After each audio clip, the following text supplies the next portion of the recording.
Oke, lanjut pertanyaan selanjutnya. Ustadz, saya adalah anak perempuan paling kecil di keluarga.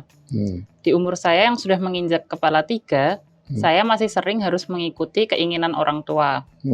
Jika saya tidak menuruti, akan menjadi perdebatan.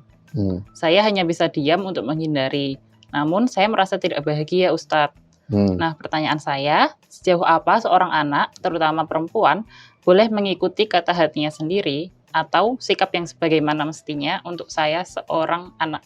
Sebagai seorang anak harus nurut pada orang tuanya selama dia satu sesuai dengan ilmu, dua sesuai juga dengan agama. Pertama sesuai dengan agama. Sekarang dibaca surat Luqman ayat 15. Kemauan orang tua, kemauan suami, kemauan pemimpin harus kita ikuti, kecuali kaitannya dengan kemaksiatan. Nah, caranya gimana? Ya kita berdiskus, karena mungkin kadang-kadang kompromistis. Jadi jangan kita itu jangan antagonis. Artinya apa? Kepada itu ada dialek, ada dialektika, dialog antara ibu orang tua dan anak, apalagi sudah dewasa. Makanya seorang yaitu bagian dari curhatnya, bagian dari bagaimana kita sharingnya, soulmate-nya kepada antara suami antara orang tua kepada anak yang sudah dewasa. Ayo. Ayat 15. Ya. Dan jika keduanya memaksamu untuk mempersekutukan aku. Satu, kalau kaitan melanggar agama, seorang tua kok memaksa untuk melanggar agama, berbuat syirik, melanggar agama, terus dengan sesuatu yang engkau tidak mempunyai ilmu tentang itu. Apalagi nggak sesuai dengan nalar, nggak sesuai dengan logika secara ilmu, ya. Terus maka janganlah engkau menaati keduanya. Nggak usah ditaati. Tapi walaupun tidak taat kepada sesuatu yang melanggar, apa diteruskan? Dan pergaulilah keduanya di dunia dengan baik. Tapi tetap kita berbuat baik kepada mereka. Walaupun karena kafiron, walaupun orang tuanya kafir sekalian, kita tetap berbuat baik kepada orang tua. Ketika dia diperintah untuk bagaimana menyembah batu, menyembah itu apapun, bagaimana untuk mencari pawang hujan, itu semuanya rara ding nggak usah. Beli apa? Belikan mangkok buat apa? Buat pawang hujan. Jangan dibelikan. Tapi ketika dia sakit belikan obat, ya kita beliin. Ketika capek ya kita pijitin. Karena perintah untuk mijitinnya itu tidak bertentangan dengan syariat. Tapi kalau pakai mangkok untuk pawang hujan ditutup ding sudah logikanya nggak masuk. Kedua itu melanggar dari syariat. Yang ini tidak ditaati, tetapi perintah yang lain ya kita suruh belikan minuman keras ya jangan dilakukan. Belikan narkoba ya tidak usah. Itu. Belikan lem itu boleh kalau lem untuk lem sepatu, lem kertas. Tapi kalau lem untuk ngelem, untuk ngedrak, untuk yang lainnya jangan. Nah, jadi gitu. Dan ikutilah jalan orang yang kembali kepadaku. Ya, maka yang diikuti adalah jalan kebenaran. Jadi ketaatan kita kepada orang tua itu karena memang dalam on the track, gitu. Jadi simple sebetulnya kalau kita lihat ini pasti kalau kayak gini nih komunikasinya nggak lancar. Pasti satu orang tua tidak membuka diri untuk dialog. Yang kedua anak juga tidak pandai mengambil hati orang tua. Itu. Ya kenapa begitu kan ayah juga punya anak 3 gitu. Paling tidak juga masih ada juga anak buah juga. Ini teman-teman semuanya. Itu karena terbuka dialog ya apapun bisa didialogkan sebetulnya. Ya gitu. Nggak sampai harus seperti itu keinginan. Ya win-win. Ada keinginan orang tua yang tidak sesuai dengan harapan orang tua kepada anak itu juga ada. Tapi juga pasti ada anak yang menginginkan sesuatu yang tidak sesuai harapannya karena harus menuruti orang tua. Nggak apa-apa. Berarti tinggal dikomunikasi. Jadi intinya boleh mengikuti kata hatinya. Maksudnya kan dia tanya apakah sebenarnya itu boleh nggak sih kalau kita anak perempuan mengikuti kata hatinya sendiri. Berarti intinya boleh. Boleh asal itu sinkronkan dengan orang tua. Karena mungkin apa yang Anda maksudkan orang tua belum paham. Misalnya ada anak minta mobil itu.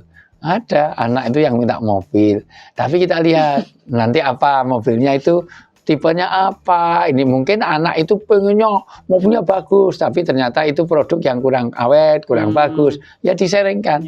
Ya selama ini kan gitu kan, gitu. Walaupun belum terwujud.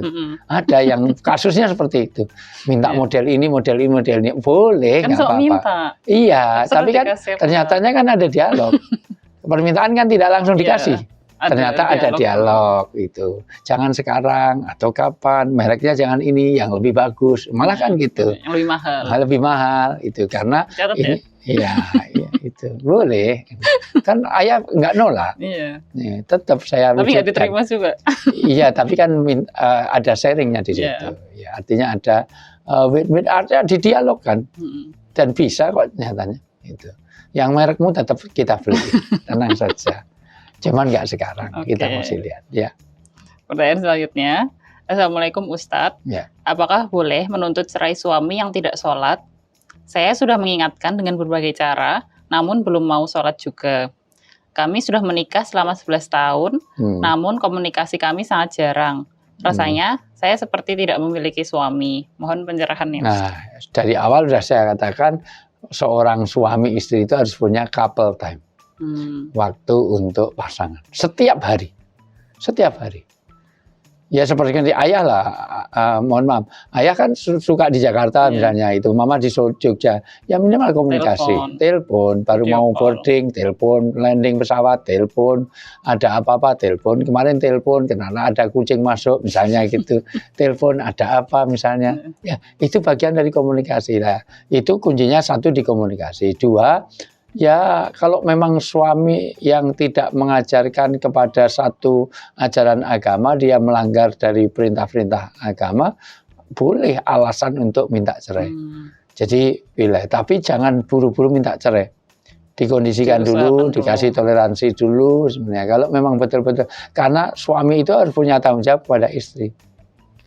Meskipun secara fikih, suami nggak sholat itu, misalnya ini urusannya dengan Allah.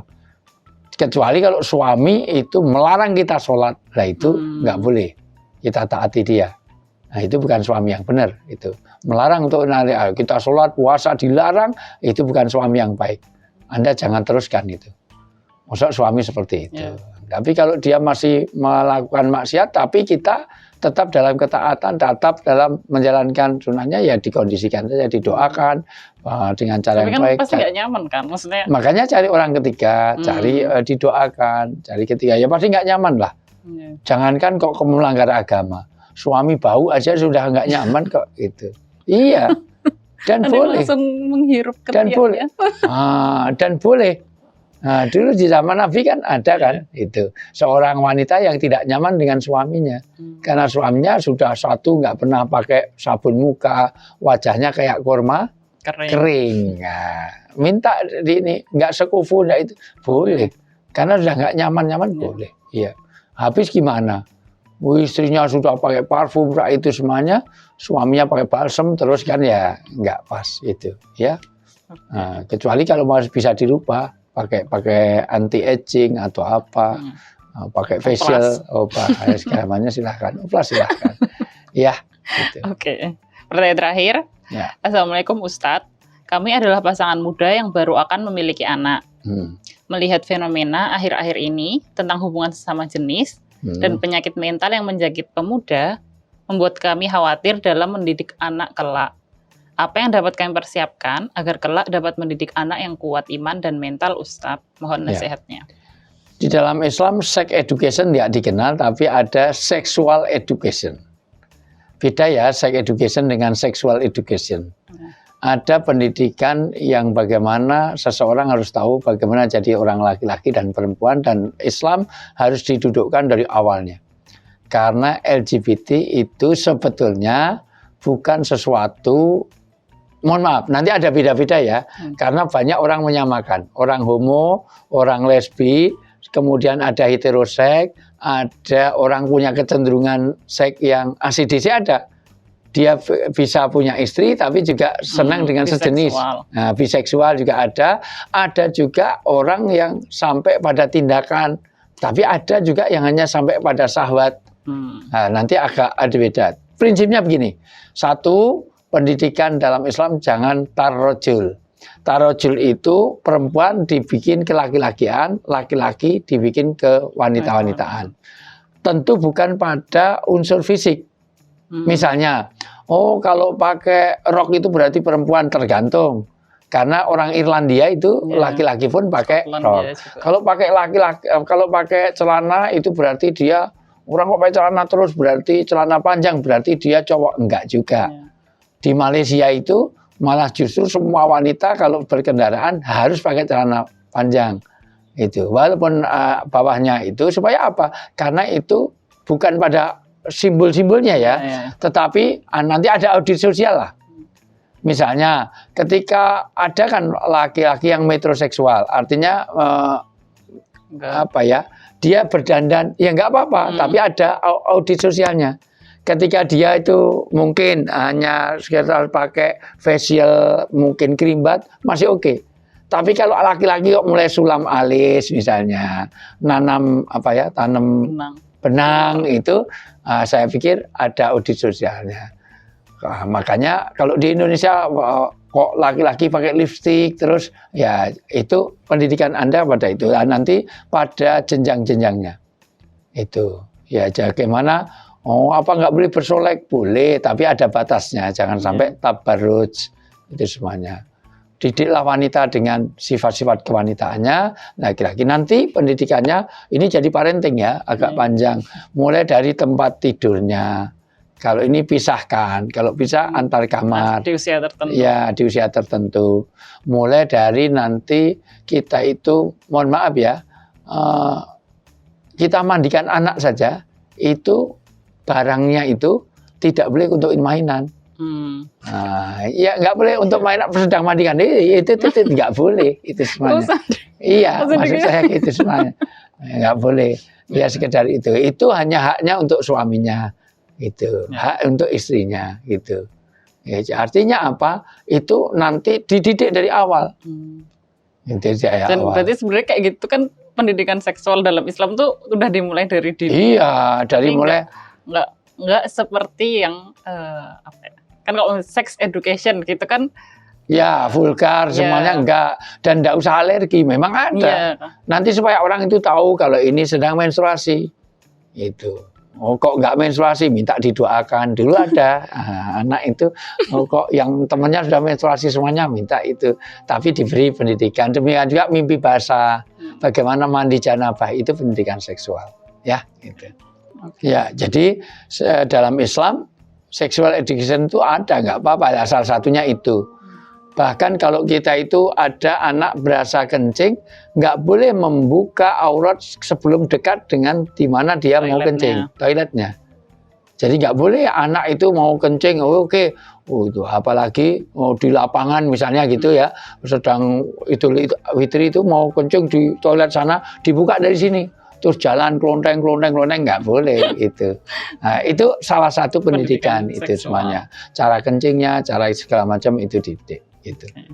Ya, bukan hanya doanya, tapi adab-adab yang lainnya. Berarti di Islam itu udah ada pendidikan itu. Ya, dan bagus ada pertanyaan seperti ini. Ini seorang ibu yang baik. Bagaimana menjadi ibu yang dengan, iya, betul. Dan sudah banyak nanti. Nanti kita bahas lain kali di agak khusus tentang parenting. Ya. Oke, kalau gitu pertanyaan tentang tema hari ini udah selesai. Alhamdulillah. Cukup. Terima kasih Ayah udah menjawab. Sama, Nak. Terima kasih teman-teman udah menyimak sampai akhir. Kalau misalnya masih ada yang mau bertanya, baik tentang topik hari ini atau topik yang lain, bisa kirim lewat DM di IG-nya Ayah @ustadzujayanto.official. Jangan lupa juga follow @nasehatui. Kemudian kalau misalnya pengen tahu podcast apa saja sih yang udah kita bahas, boleh banget lihat di episode list di YouTube kita. Salah. Oke, kalau gitu sekian dari kami. Mohon maaf kalau ada kesalahan. Sampai ketemu di episode selanjutnya. Assalamualaikum warahmatullahi wabarakatuh. Waalaikumsalam warahmatullahi wabarakatuh.